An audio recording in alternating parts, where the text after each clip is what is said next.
Hey, welcome to Clarksville Vibe the show where we tell the stories of the people who make Clarksville the best place to live in America. Hey, thanks so much for jumping on this episode. We got a great episode planned for you today. An amazing guest with lots of great stories to share. Thanks so much for jumping on board. In this season, we're telling the story of Clarksville natives, those people who were born here or spent the majority of their life here, have seen Clarksville in its small town days and are now excited about the possibilities as we're growing to new adventures and new possibilities each and every year. Hey, real quick, if you'll do us a favor, engage with us somehow online. We'd love for you to share this content with your friends to help them learn more about the amazing people that Clarksville is spotlighting. We'd love for you to leave us a comment, leave us a review. It really helps us grow our reach and helps us tell this positive story about Clarksville to reach more and more people along the way. I'm your host, Kevin Kennedy Jr. Thanks so much for jumping on with us today. Got a great guest for you. She is a person that I have come to know more and more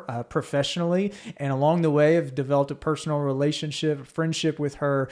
She has just added a lot of value to my day-to-day and what I do as a pediatric dentist, but has also just been a fun person to get to know, and I'm really, really excited for you to get to know more about her as well. She is someone who is really invested in getting to the root issues of what are sometimes causing our trouble to our kids in their day-to-day life. She is a speech and language pathologist by trade.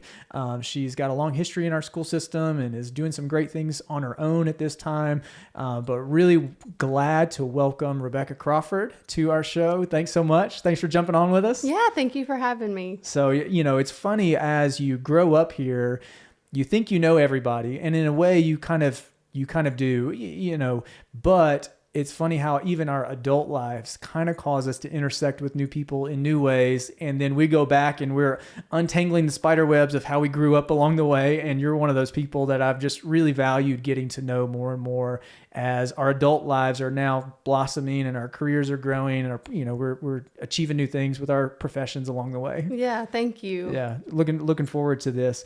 Well, you are somebody with a long history in Clarksville, right? Huge family. I think when people think of kind of Sango area, Clarksville high traditions, when you mention your maiden name, Weakley, it is just ringing all kinds of bells. And so it's like, do you know so-and-so Weakley? Well, no, I don't necessarily know all of them, but I feel like when you know one of them, you know a lot of them. That's right. So tell us, what is it like to be part of such a large and distinguished family from here? Because what I think your family has something to be really proud of is that, when we're talking about the Weakleys, it's all positive. These are people of character. These are people who have high ethics. They've been around for a long time, whatever business or profession or industry that they're in, they're achieving great things. They're adding value to our community. So that's a blessing to be a part of a family like that. Absolutely. That is. I'm very thankful to be a part of the Weakley family. And I remember, when I was little, my mom saying, it's all,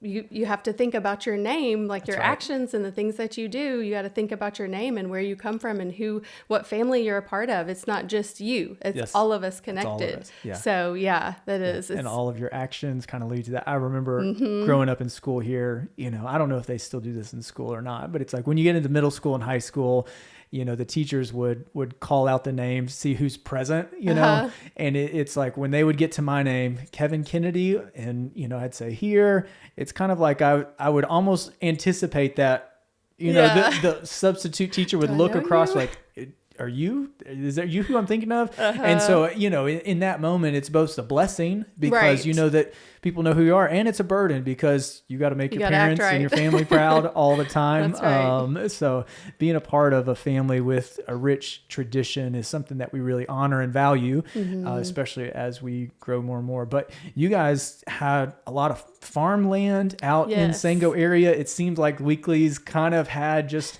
an area where you got compound. But you were able to enjoy your extended family in unique ways because there were opportunities to really live with one another and kind of experience all of life together. That's right. Yeah. So I could back it up to my great-grandparents, Vernon and Bertha Weakley. Okay. They were living in the Sango area, and my grandfather had to ask him to make sure, but in 1942, Vernon purchased the McAdoo Creek Springs farm. Okay. And so you'll know it's out there on the highway, kind of where the Eastland Green South 9 was, on both sides of the highway there. It started off at 530 acres. Oh my goodness. So huge purchase. I'm sure he had no clue, who would eventually live on the land, Right.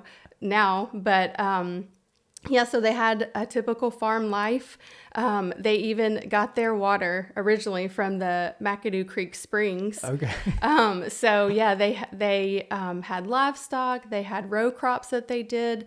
They had 6 children. Okay. One of whom is my grandfather, Richard Weakley. Okay. And they worked hard farming day in, day out.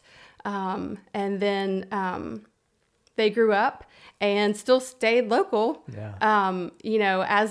As they grew and they each kind of had their own families, then the farm kind of got divided a little bit for the kids. And so then, my grandfather, he, I guess in high school, I think him and my grandmother, Mary Allie Weakley, they met. And which she's from Port Royal, so still Clarksville native there. Right. And then he actually ran track at Austin Peay. Okay. So he went to Austin Peay. That's a cool story. Yeah. Ran track. And then that was for about a year, I think. And then him and my grandmother got married. And then he enlisted in the Army.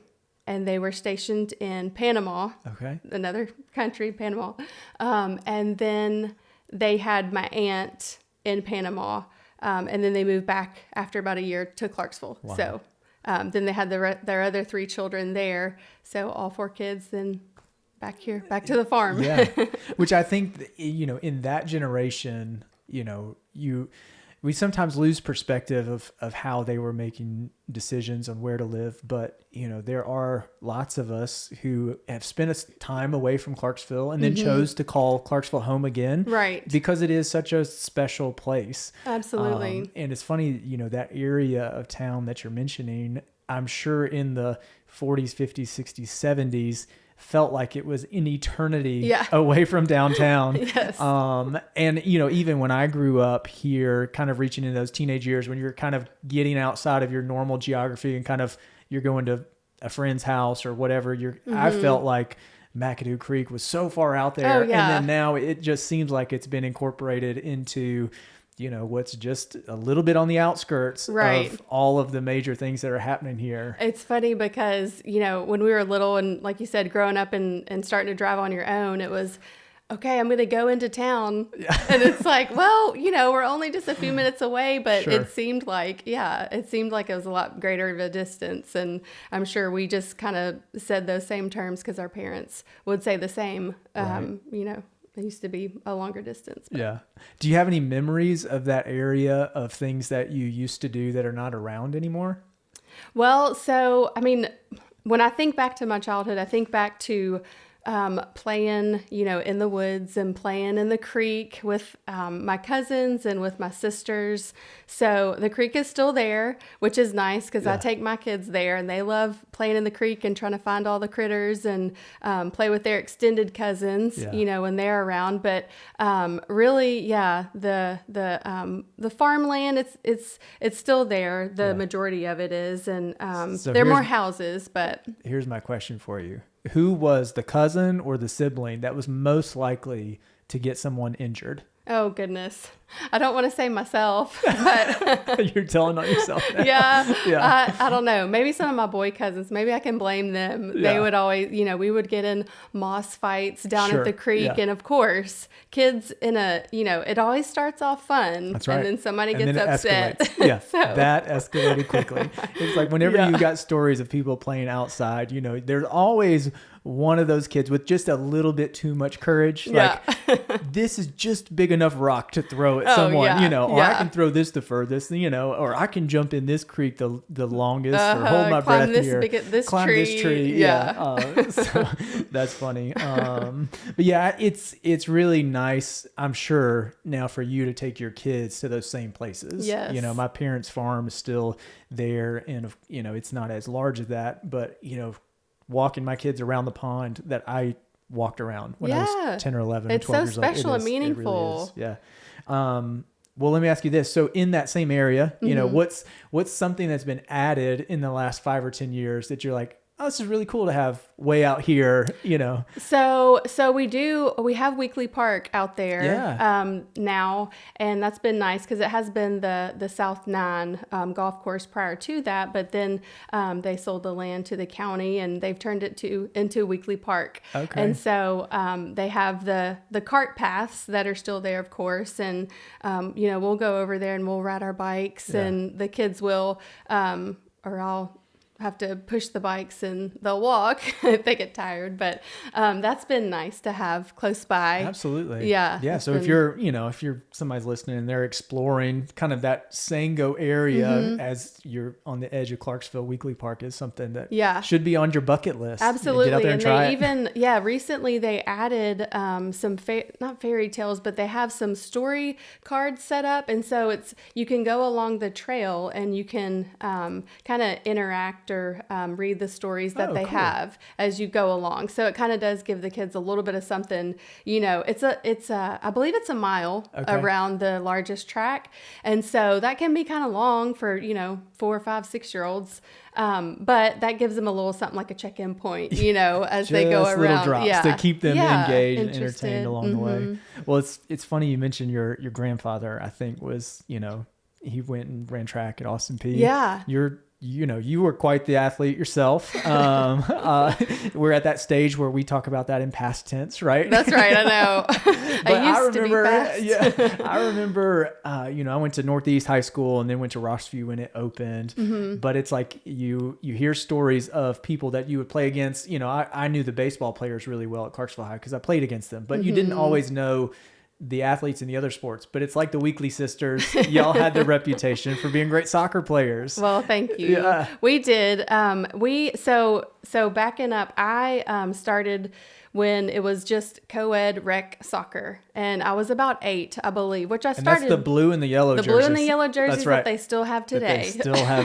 Yeah. So yeah, we would play out at Heritage Park, co-ed, boys and girls mixed together, and I loved it. I started softball about the same time, but that was, of course, on a girls' team. Yeah. I played with the boys for a little while, and middle school, they didn't have as many sports as they do now. I think they had basketball and maybe football, but so took a little break, I guess, from soccer until high school, and then started that up and played softball, and I was on the basketball team, but it was just because my friends were playing basketball, and that kind of kept me in shape in between soccer and softball seasons. So that was fun. My sisters and I, we, always enjoyed being competitive and playing sports. Yeah, we just it was a lot of fun. Yeah. It's funny you mentioned the blue and the gold. I don't know why I have this memory, but I have a memory. I was probably 8 or 9 years old playing soccer, and we were actually playing at what was the fairgrounds at that time. Oh, so down by Liberty Park. You're right. They had the Saturday football league out there, and you would play soccer.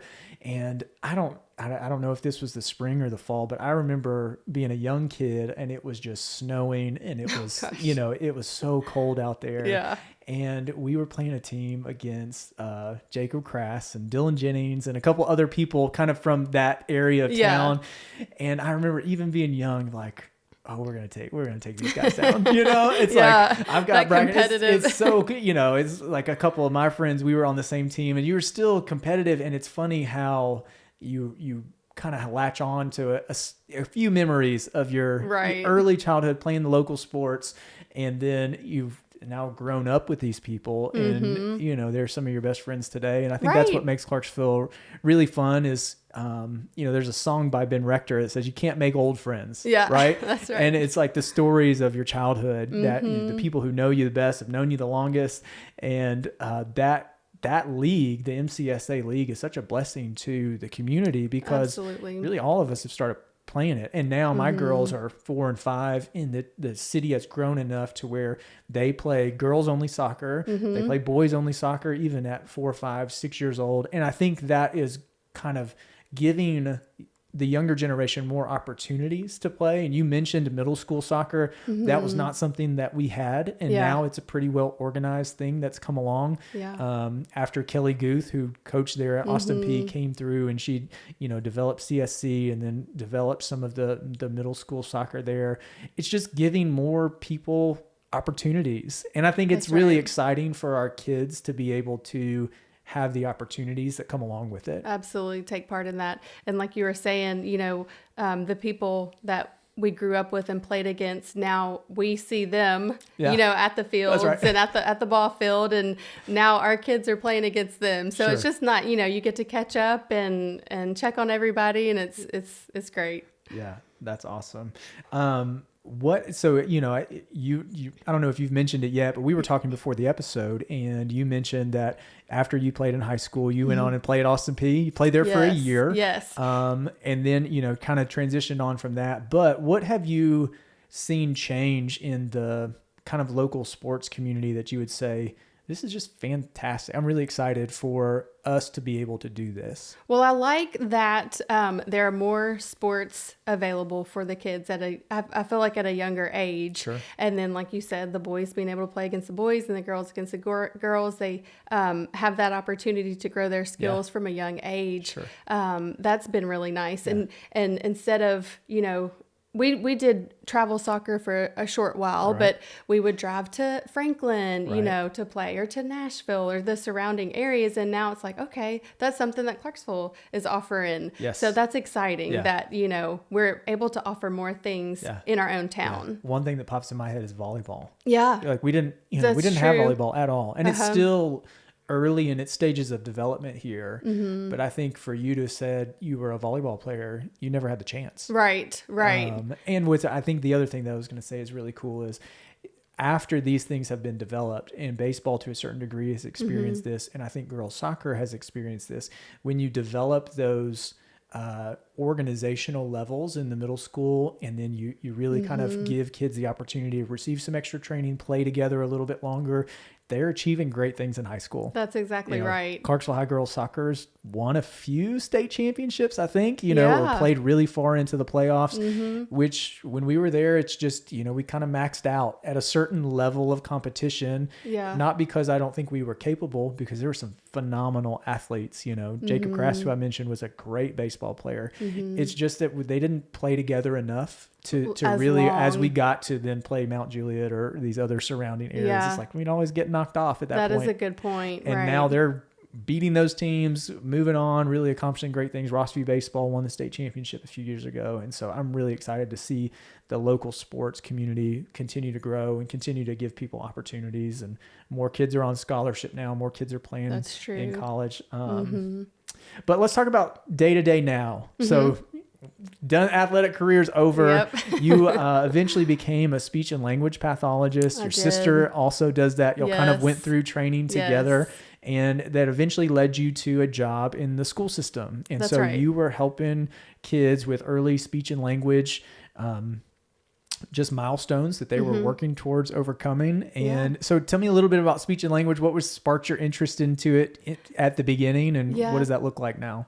So thinking back, when I was playing soccer, and then when I finished, and I realized, okay, now it's time to grow up. I got to figure out what I want to do with my life. I didn't know. And so I just, I signed up, I remember, for like a business degree at Austin Peay, so I could keep taking classes. And then I was led to MTSU, and they have a speech and language pathology program. And so I thought, okay, I'll try that. I'll take some classes and see. And it just like opened up this whole world that I'd heard about, but I had no clue all the specific details and how vast the field is, and the different settings that you can work in. And so I got my degree at MTSU, and then right before we graduated, our professor invited some some fellow graduate professors to come in and give us a little pep talk before grad school. Well, one professor, that all I can remember and hear was how hard it was going to be and how difficult it was going to be. And so I said, this is not for me. Deflated. I graduated, but I said, I'm not doing that. And so then I decided to take the semester off and wound up back at Austin Peay. Yeah.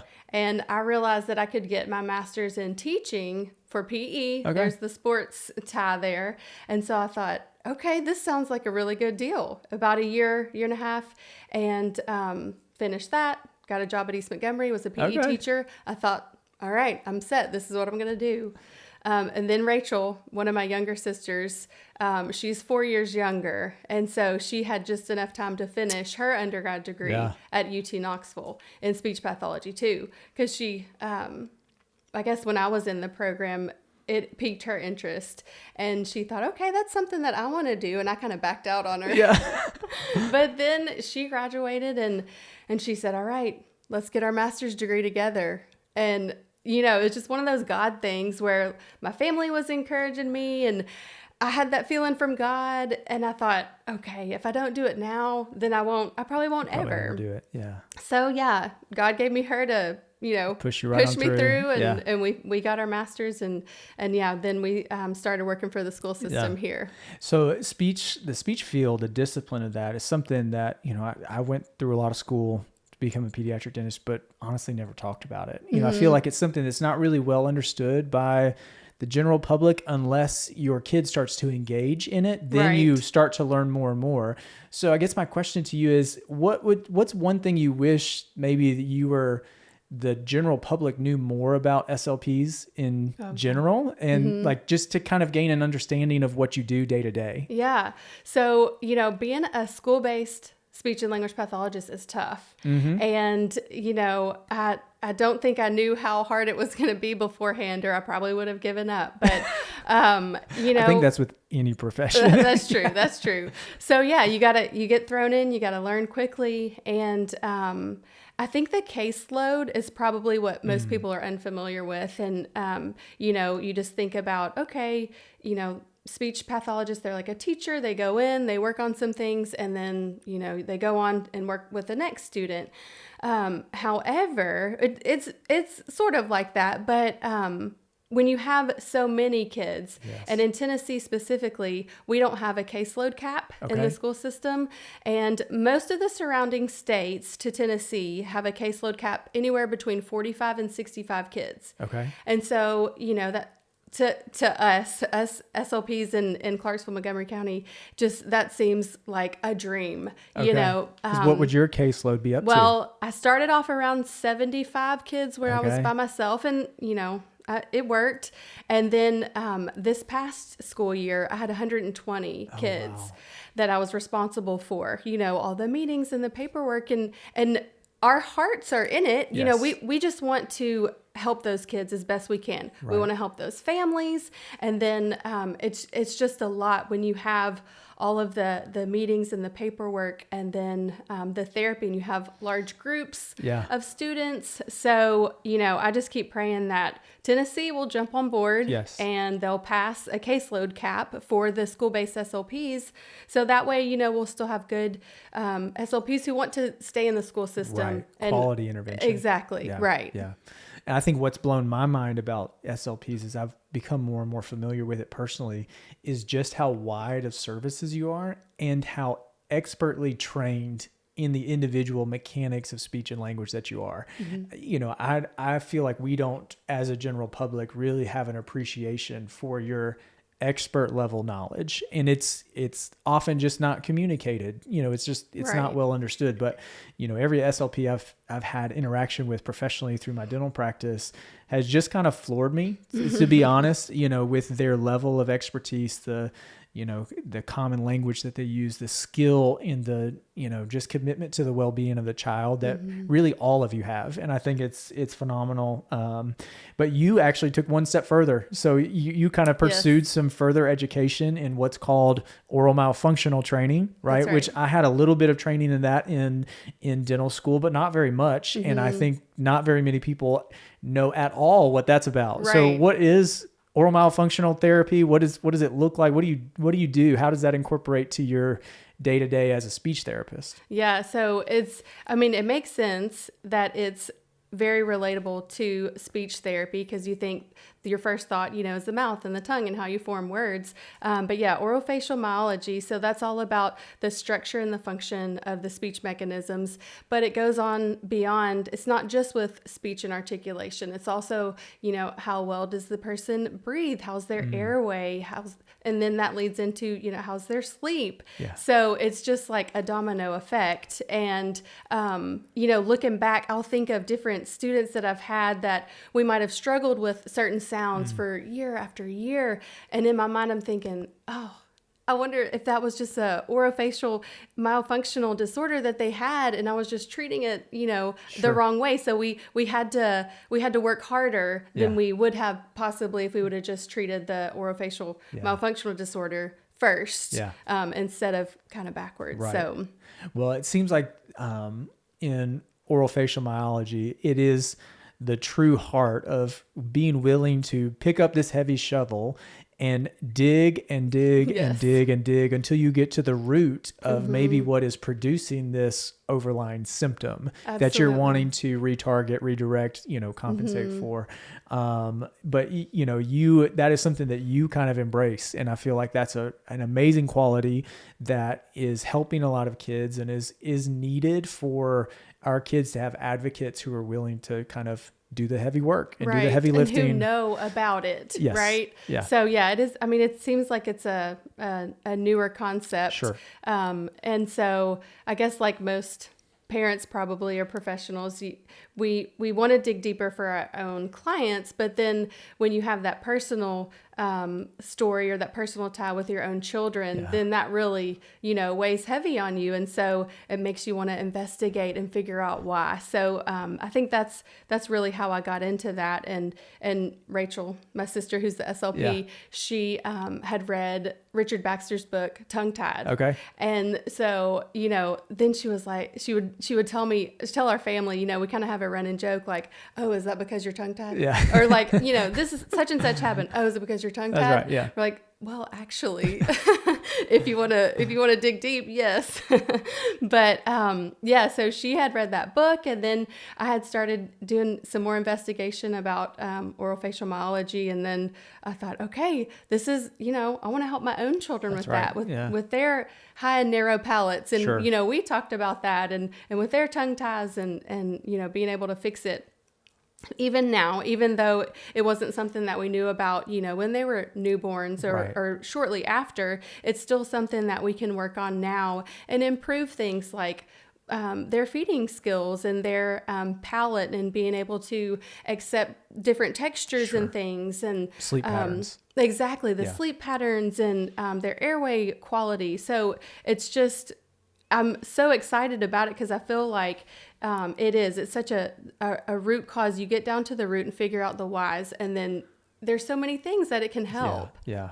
Well, and I think with your experience in working with the school system, and you talked about caseload, and obviously when caseload is very high, the ability to have the time to do the digging gets really challenging. Mm-hmm. And so, sometimes in my practice day to day, I'll have parents, kind of ask, why was this never brought up? Why are we not talking about this before? And I think having the perspective that you have of that sometimes, other providers or other disciplines may be limited in their ability to really do some of the digging. Like we've got to treat the overlying symptoms just at the base of their overlying symptoms, because with the systems that we have, we're not really afforded the opportunity sometimes to dig and to dig and to dig and to dig. And sometimes it takes, the courage of someone like yourself to, step out and say, hey, I'm going to try to do this on my own. So the kids that I do get to impact, I have a lot of time to be able to do that. So talk to me a little bit about, in the world of like pediatrics medicine, we've talked, tonsillitis, we've talked, breathing, we've talked, you mentioned allergies, for someone who's saying, oh gosh, I feel like my child is struggling, but I don't know that I've really got answers. Yeah. Where would you direct them? What would you say they should just even ask for? Or what should they do to gain more information? So I think what would be the most beneficial would be an orofacial exam or evaluation. Yeah. That would be the first step. And with the training that I've had, that's something that I have started doing. Yeah. And you're really looking at the whole picture. So it's a lot of questions for the parents about how is their sleep, what does that look like? Yeah. Do they when they're asleep, do they have their mouth open? Yeah. When they're awake, do they have their mouth open? What are some of their habits like that? So that evaluation is really critical, because then I'm able to look at the whole child, the whole person, looking at, their stance when they're standing. Do they lean to one side? When we're interacting, are they nasal breathing? You're looking at the different muscles and structures of the face, and okay, are they overcompensating? Are they compensating because of this muscle is just a little bit more flaccid than the others? Sure. We need to work on some strengthening and some toning. So that's been really good to try, and it's been fun, to try to look at the whole picture and figure out where they're struggling, and very comprehensive. I think that's what I'm learning is that, when you do your evaluations, it's far more than the average person would think, which is amazing. All right. So you are a person, this is what, we kind of chatted about. You're a person who sees a problem and then wants to figure it out and fix it. Mm-hmm. You're the daughter of an engineer, so that's not a surprise, that's right? That's exactly what they do. Yeah. But tell me a little bit about kind of what that means to you, and, where do you think that started? So really, I was having this conversation with my sisters recently, and it was kind of like the light bulb went off. Like, this isn't something new that we've just started. This has been around since we were little. Sure. And I can remember, my dad back to, when a toy's broken, or, the drawer, it just won't open. And as a kid, you just yank harder, thinking that's going to help. And I remember him saying, wait. Let's figure it out. You see the problem. Yeah.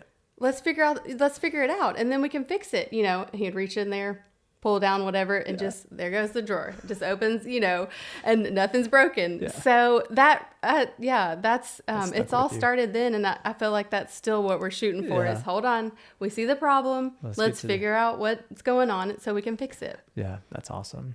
Well, this has been really fun. So I'm, random Clarksville question. What are you excited about Clarksville's future? Like, when you look at, hey, I've heard this is happening or this is going on, what's something where you're like, man, this is going to be amazing? I've been really excited about the sporting arena that's being built downtown. And then my mom said the other day that they have purchased the Riverview Inn and they're going to remodel it. Yeah. So I thought that would be so fun. And I could just see, my husband and I going there for the weekend, not even like out of towners would want to come, but local Clarksvillians would want to go stay at the Riverview Inn, go catch a game and just make a fun weekend out of it. Yeah. Go see some Austin Peay football. That's right. All right. We're going to jump into the lightning round. Okay. You're not prepped for this. So, all right. Your favorite meal in Clarksville right now? Oh, I would have to say, if my kids were with me, Chick-fil-A, but but I like Rafferty's. Rafferty's is a good one. Yeah, it's a favorite. Enough. Gotcha. The best high school soccer player you played against? Oh, the first person that sticks out of my mind is Meredith House-Sauer. Yeah. She was from Rossview. That's right. Yep. She played at Northeast and then went and played at Rossview. Yep. She came, it was her senior year. That was her first year at Rossview. She was one of the few that kind of transitioned over and played 1 year at Rossview. That's right. She was a year ahead of me, but she was fantastic. Yeah, she played defense. Tall. Yeah. And strong. That's right. Yeah. She was really, really good. All right. Nighttime, you're winding down, what's one series or show that's just for entertainment purposes only that you'll kick on just before you go to bed or something? Honestly, with the TV, that I feel like the kids have taken that over. You don't have it anymore. I don't have any adult shows that, if you have one, I'm open to recommendations, but it's usually like some kind of animal show or Fair enough. National Geographic or something. It's funny, when I was 24, 25, mid-20s, I had a mentor who was kind of in my season now, late 30s. And, I remember him saying, like, I don't really watch TV. And it blew my mind. Yeah. And so, I probably watch, 1 hour episode, maybe twice a week. It's just not a part of my normal rhythm.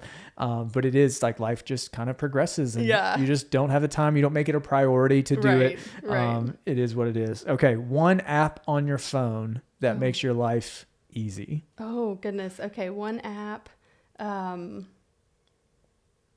I would say maybe the kids' apps. They don't, they don't ask for my phone, or I don't let them have my phone too much. But I guess I would say a kids' app like PBS. Yeah. So like if we're, at a game and Kason, he's 4, so he just wants to run around, and if I just need him to sit still, then he opens up the PBS app. It's a great answer. I have no idea how our parents functioned as parents without technology. I've thought about, how did you even communicate where to pick your children up? Yeah, really. It's like you might have had a stack of Post-its or something. Yeah. And it's like, you take these, and then it's like thumb through. I just, my wife and I text so much throughout the day of just the day-to-day grind of being logistical in terms of doing it. And that's another example of like having access when you need to have an adult moment, you're having an adult conversation or whatever, to us, even though we really kind of strategically limit it, having the ability to say, hey, for our daughters, they love to look at the Photos app and like look at pictures of themselves, that's right? True. Yeah. Even fun. Just having the ability to do that to kind of be a distraction makes our life a little bit easier. Yeah. All right. Last question. Okay. So we're both natives, right? Yep. What would you say to a newcomer that is special about Clarksville if they've just gotten here from another area of the country? Okay. That's interesting because I was at Pop Shelf the other day, and there was a family who had just moved to Clarksville. I think they were probably military, but they were asking the clerk, so what do you like about Clarksville? And, I'm just sitting there thinking to myself, like, it's such a small town. It's got that small town feel, even though, we're a big city. We're the Queen City, and, we've had so much growth and development lately that, it is a big city. Sure. But it still has that small town feel. And, there's so many stories still, talking with my family and my sisters. Oh, hey, I ran into so-and-so and they're friends with that person, and all these connections, these small world connections. So I think that's what's so special about Clarksville is just the history and the family, the strong, Christian family backgrounds that we have and those roots. Yeah. And I think it's hard for people who may not know of what small town is like to really know that a lot of our interactions are based on relationships. And so every business is connected to a person, right? And so we just naturally value the people that come along with the service that they provide or the products that they produce or the, whatever they sell. But to us, it's much about the people. Right. And so I think just to piggyback on that, it would be to really know that whenever you're engaging with a business, whether it's a corporation or whatever, it's still, these are people in our community. And if you spend the time to get to know them and to get to know their stories, they will multiply the value back to you. It's just a town of people who really care about each other. And which is one of the reasons why I decided to, finally go ahead and start doing things like this, is because we say Clarksville's the best place to live in America. We got that name from that publication. But whenever you ask somebody why, what is it about Clarksville? It's always the people. So anyways, thanks so much for your time. This has been awesome. I know it's been adding a lot of value to our audience. And hopefully it was fun for you. Yeah. Well, hey, thanks for making it to the end of the episode. If you would, please engage with us online somehow. Please subscribe to the podcast or subscribe to the YouTube channel, whatever you decide to do. Leave a comment, share it with your friends. We'd love to grow the positive message about Clarksville to help reach more and more people. Thanks.